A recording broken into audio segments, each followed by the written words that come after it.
Bismillahirrohmanirrohim. Assalamualaikum warahmatullahi wabarakatuh. Alhamdulillah, kita telah sampai di tahap presentasi makalah laporan penelitian belia LPB. Hari ini, kami akan mempresentasikan makalah yang telah kami kerjakan dengan judul Geografi Kearifan Lokal, Struktur Spasial dan Zonasi Fungsional Leuweung Sunda.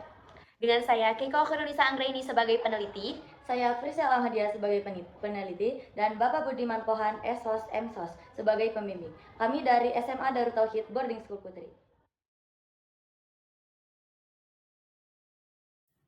Kita masuk ke dalam latar belakang. Leuweung Sunda mencerminkan kearifan lokal Sunda dalam pengelolaan hutan melalui 3 zona, leuweung tutupan, leuweung cadangan, dan leuweung baladahan, di mana 3 sistem ini menjaga keseimbangan ekologis dan juga sosial hutan adat. Namun, modernisasi mengancam keberlanjutannya. Perbandingan antara hutan adat Cirende yang berhasil mempertahankan zonasi dan Tahura Insinyur Juanda yang berorientasi kepada pariwisata menegaskan perlunya kajian atas erosi pengetahuan ekologis tentang Leuweung Sunda.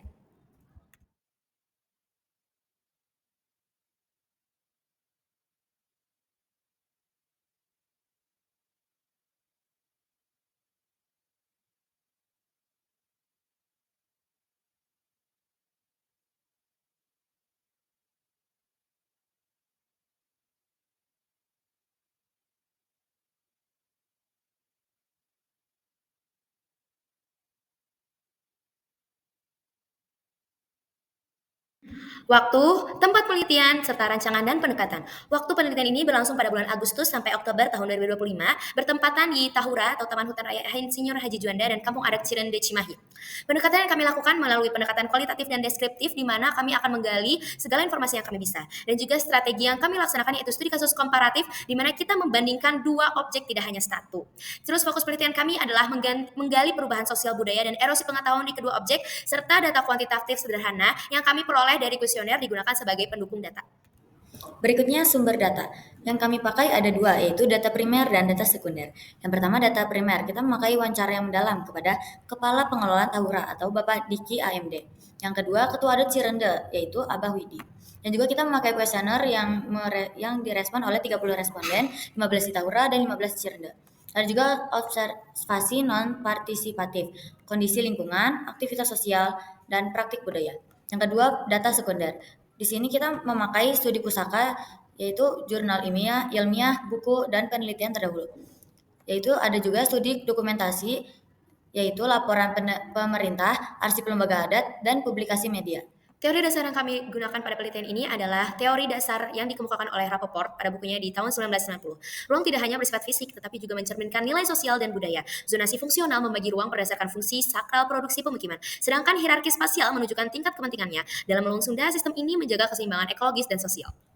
Kita masuk ke profil lokasi. Yang pertama, Tahura. Tahura ini hutan buatan atau man-made forest, dikelola oleh negara, yang terdiri dari 3 blok. Yang pertama, blok lindung, pemanfaatan, dan koleksi.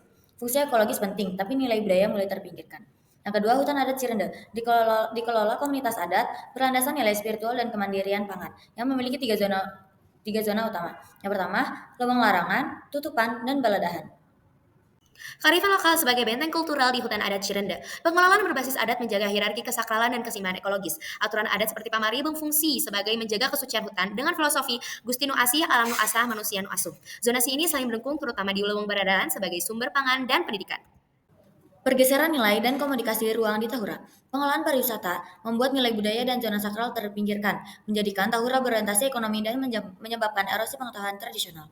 Perbandingan erosi pengetahuan tradisional di kedua objek. Pertama di Tahura yang pasti mengalami erosi pengetahuan yang tinggi. Pertama ada di disorientasi nilai serta terputusnya transmisi antar generasi dan dominasi pengetahuan modern. Karena Tahura ini berorientasi pada negara, pasti pengetahuan modern yang lebih dominasi. Yang kedua di Cirende, erosinya terkendali dan tidak ada erosi pengetahuan. Karena institusi adat yang kuat, pengetahuan yang fungsional serta pendidikan komunitas yang turun-temurun. Rekomendasi kebijakan dan kesimpulan. Rekomendasi yang pertama dari kami adalah integrasi zona adat melalui blok kearifan lokal di Tahura. Yang kedua, percepatan pengakuan hukum hutan adat seperti Cirende. Yang ketiga, pengembangan ekonomi berbasis budaya melalui agrowisata edukatif dan produk non-kayu. Selanjutnya kesimpulan. Kesimpulannya adalah Cirende menjaga adat dan zonasi tradisional. Sedangkan Tahura sudah kehilangan makna karena pariwisata. Diperlukan pengelolaan hibrida agar Leuweung Sunda tetap lestari dan beridentitas budaya. Sekian, terima kasih. Maaf apabila ada kesalahan. Wassalamualaikum warahmatullahi wabarakatuh.